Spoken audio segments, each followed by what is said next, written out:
Welcome to Kenton's videos. Enjoy the video. You start by ensuring the basics are locked in. Update iOS and use Safari or the PWA from Xbox.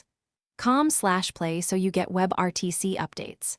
Next, join a 5 GHz network and move closer to the router for lower latency. Wired to the router is ideal for the other devices on the network.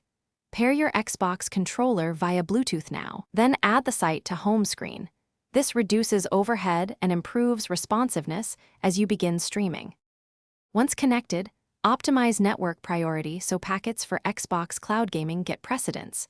Set CoS or gaming priority on your router and enable any low latency or game mode features. Make sure other household devices aren't streaming 4K or uploading large files. Pause backups and downloads to keep bandwidth steady. On the iPhone, close background apps and disable automatic updates to free CPU and network resources. This reduces frame drops and keeps input lag low while you play. To finish, pick a stream quality that matches your measured bandwidth. Drop to 720p if jitter appears. That trades resolution for smoother input. Test short sessions to confirm latency, and if needed, try a stable 5G connection as a comparison.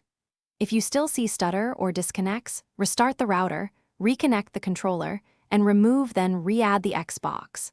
Com/play PWA to clear cached issues. Doing these steps usually resolves persistent buffering or control drop problems.